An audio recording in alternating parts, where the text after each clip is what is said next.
Hello everybody, and welcome to the World Sim Racing Competition, where any iRacer can join a hosted race by us and compete for cold hard cash. Today, we're racing at Rudskogen Motorsenter for our very first F4 race. This will be extremely interesting to see how it pans out. Yugirana, welcome back. For those who joined our MX5 race earlier, welcome back once more. Today we have the lineup of first place for qualification, Mukesh, second, Harry, third, Felipe, fourth, Damon, and fifth, Haruki. And a quick shout out to Harry Shaw in second place, as he also participated in our Mazda MX5 race 30 minutes ago. So this will be a prime chance for him to prove himself and win back some money. This will be a fun race. Today we have a standing start compared to our rolling start for MX5s and GR86s, because that's how iRacing works for F4 cars. Plus it's also a bit more fun to see the individuals take off, see if they can master their clutch release, and see how well it all goes. The start lights are ready. Thank you for the follow, Eagle. And we are about to be off in a couple of seconds time. And we are off for the first F4 World Sim Racing competition. Mukesh in first place, Harry Shaw and Felipe side by side to the first corner. It looks like Haruki gets a spin out though. That's unfortunate. We're going on to Shaw's cam now. Harry in third place. He dropped one position and Felipe was able to gain one. So now the order has been shifted to Mukesh first, Felipe second, Harry third, Damon fourth, and Haruki fifth. Now, you need to be extremely careful because the marbles are on quite high. It looks like Mukesh nearly had a moment there, but it is okay for now. Let's tune in with our leader, Mukesh. As we can see, he is driving the Red Bull, so you never know what to expect from drivers with a Red Bull livery. They'll always be dive bombing, but it may not be an issue because Mukesh is in first place. He's going to have to keep his eye on the rear window though, because Felipe is only 0.2 seconds off him. Now 1.1 though, it looks like Felipe had a small moment. Let's have a little look at that. As he's coming into the hairpin, perhaps he went a little bit too wide is my guess. Yep, so he went a little bit too wide and got caught on those slippery marbles, so he tried to redeem it and just slow down, which was honestly the best move he could have made. And now we have Felipe right on Harry's tail. He is looking to make a move. He is in his slipstream right now. So it is anyone's game. Damon and Haruki have dropped back a little bit further with an 11-second gap to P1 and 14-second gap to P1 for Haruki. Felipe is dying to get that move done, and he moves side by side with Harry Shaw as they enter the high-speed bend. To go side by side through this corner is absolutely ludicrous in F4 cars where the slightest tap will cause an issue, but Felipe knew he had the pace to just get past him before they entered. This is a race to watch. F4, the stakes are even higher because if the slightest tap happens, you know that you're going to have serious damage and potentially ruin your entire race. The podium gets split 33% for P3 and P2. There you are, WSRC has answered for you. Mukesh is able to just extend his lead, now with a 3-second gap to P2. And he's going to be comfortable there. He's going to want to extend that gap even further because in racing, anything can happen, especially in F4. And especially with the extreme marbles that seem to have generated on this track today. Going to future races, we'll be looking to try and fix that issue because it does seem a little bit too challenging for our racers who are trying to compete at the highest level for money. And the times are in for the first lap. Mukesh with a 119.9, blisteringly fast pace. Felipe with a 120.447, only 5/10 off P1. And Harry with a 121.5, 1.5 seconds off P2. As we can see, that makes sense because Harry has dropped back another second into P3 behind P2. So the grid is starting to open up a little bit more now. We'll have a quick check-in with Damon and Haruki. And Damon is still cruising along 20 seconds behind our leader. And Haruki shouldn't be far behind. And there he is now. Both of the cars seem to have no damage to them, rocking the Red Bull Visa livery. Always love that one. And these two racers will just be hoping that a car ahead crashes out and they'll be able to enter the podium and secure some money. Back in with our leader, who's setting lap time after lap time, going fast. Did an overtake just happen, or did my software glitch? We'll have to see. Oh, and it looks like we had a spin out, and it causes a crash between the two bottom players in this race. That's extremely rough for Haruki, because he definitely would have lost his front wing doing that. If I just have a quick look, you can see that damage to the right side of his front wing. That's rough. That's going to affect his downforce. And, well, for our friend Damon, I'm sure he won't be able to continue this race with a spin out like that. That's rough. You hate to see it.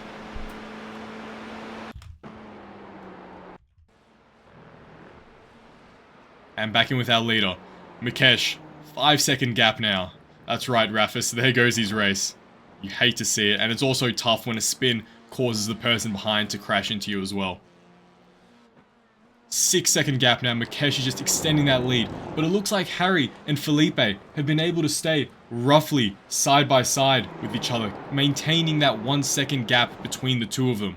So Harry could be trying to play some mind games here. If he's just able to stay within pace of him, stay within that slipstream of Felipe, he might be able to force an error. We'll just have to see. We're 5 minutes into the first F4 race, and for anyone who's just joined, this is the World Sim Racing competition, where oh, but it looks like we just had a spin out. I'll stop my commentary there. I believe that was Harry Shaw who just spun out. As we look, he's going through the parabolica on the final corner of Rudskogen Motorsenter. He is right on the limit. You can see his ass slowly kicking out, but it was too much. He applied the pressure on the gas too fast and had a little bit of a moment. That's going to extend that gap to P2 by what looks like to be 10 seconds. 16 seconds to P1 for Harry, 5.1 seconds for Felipe and Mukesh in P1, slowly extending that gap. And it looks like Haruki and Damon have left the race due to their incident. So as it stands now, Mukesh, Felipe, and Harry are both on P3. Thank you, mate. My commentary skills they're coming along. They're coming along. I tried my best.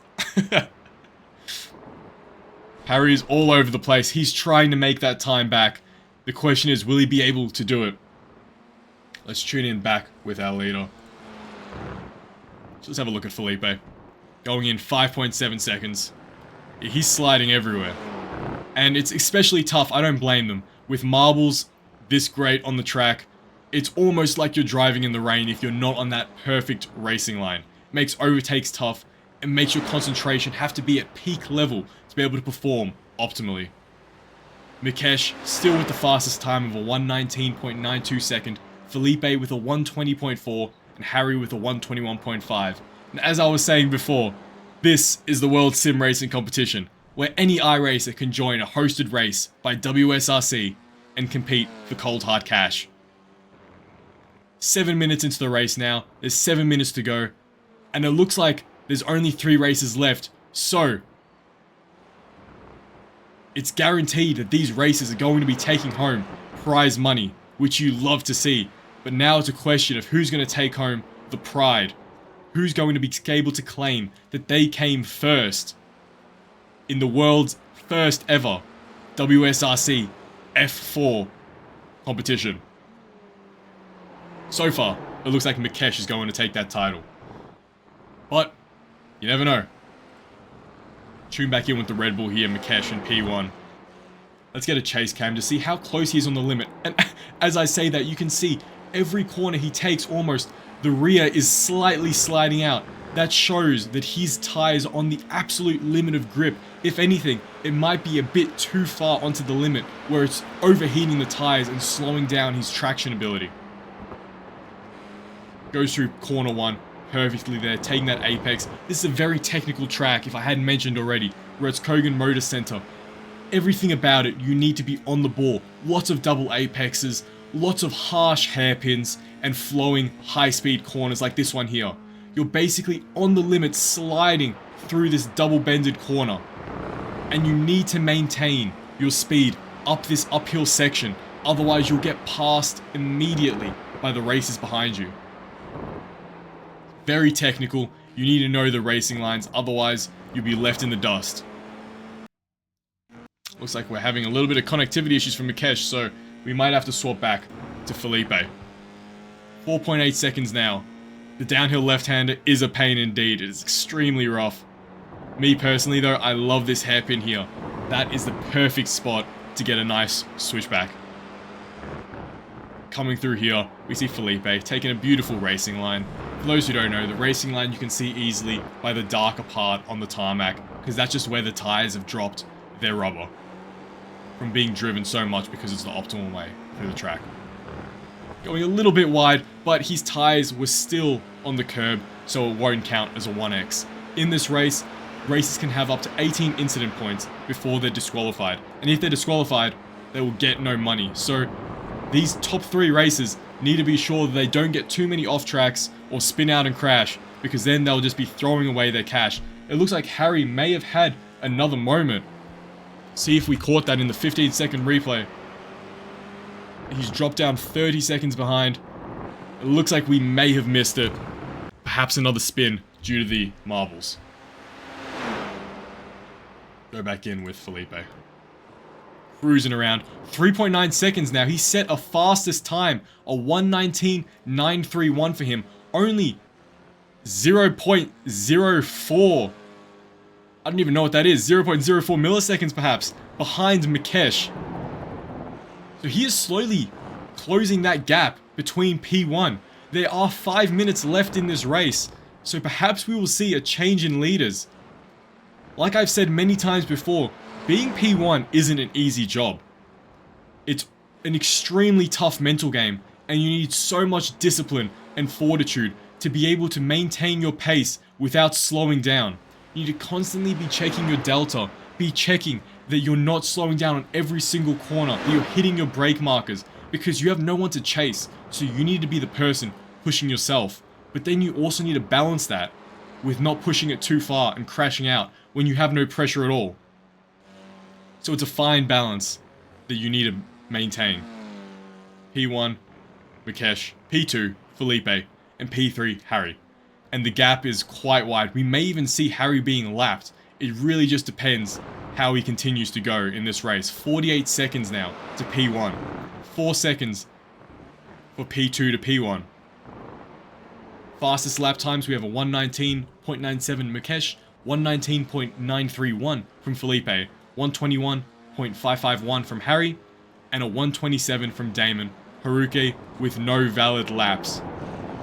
Basically, the way for those that don't understand in iRacing is if you go off track slightly, never mind. You got a 1:24.916. But in general, in iRacing for your qualification laps, if you do slightly go off track, that lap is voided and it doesn't count. So you could have gotten a 1:18 in your quali, but if your tire went slightly past the curb, then it's not going to count.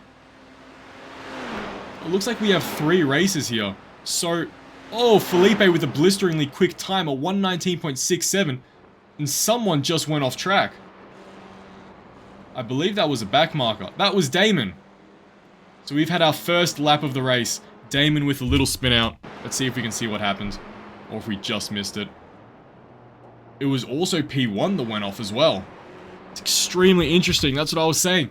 It's all about keeping that mental fortitude. It's now only a 2-second gap between P1 and P2. And Felipe is setting the fastest times of this race in P2. So Mikesh is clearly feeling the pressure with the spin out there on the first corner. Only 2.3 seconds with 2 minutes left in this race. I wasn't able to catch the replay, but what looked like happened to P1 is he broke a bit too late on the first corner and slid onto the slippery marbles. So then he ended up getting a slowdown penalty of 2 seconds. So it's Mikesh and Felipe now battling to see who's able to take home the pride of coming first in the F4 race on WSRC. Going a little bit wide there, but it's still within track regulations. Harry now with 56 seconds. Haruki 1 lap down, and Damon 2 laps down. Mikesh is sure to not make the same mistake he made last time. Getting a perfect corner through that first section of the track. Tune back in with Felipe, who's putting down amazing speeds. As you can see, they're basically sliding through this section of the track perfectly on the racing line. Those tires would be heating up nicely, so you really need to be sure not to go too hard on the brakes coming into this tight and technical hairpin later in the track. It looks like Felipe, though, has had a slowdown. Yup, so that's what happens there. Let's have a quick look at that. I'm sure I think he would have taken a bit too much curb on that corner that we just saw there. Right there, he snipped that curb, which then iRacing gave him a 1 second slowdown penalty, so he had to slow down. Otherwise, he would have been black flagged. And that pretty much secures the positions for this race, with now a 4.4 second gap to first place. And that, I believe, is either the last lap or the white flag. It would have been his chance to catch up. The iRacer's iRating is actually a great question. I'm sure WSRC will be able to answer that in the chat, because I do not know off the top of my head. As you can see, crashed out Haruki there. Still on the track. And this, I believe, is the final lap of the race. It's just up to Mikesh, Felipe, and Harry not to crash, not to get DQ'd, and they will be able to take home their rightful percentage of the prize pool as they finished on the podium for the first ever F4 race for the World Sim Racing competition.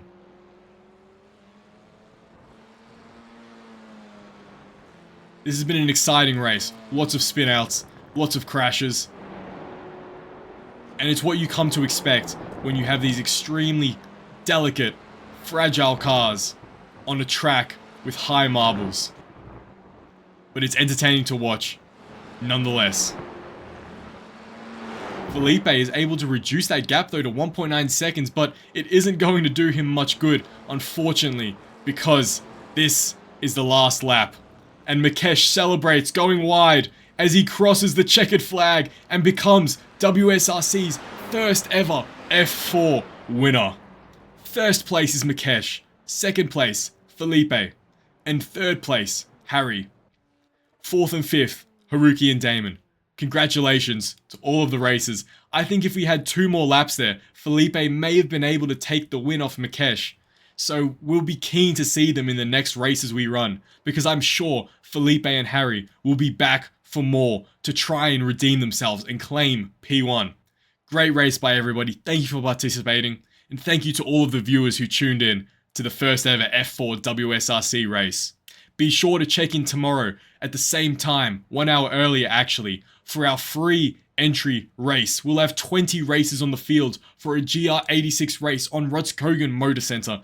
That, I'm sure, there will be lots of chaos, but lots of fun and very enjoying times. Thank you everybody for tuning in, and I'll see you in the next one.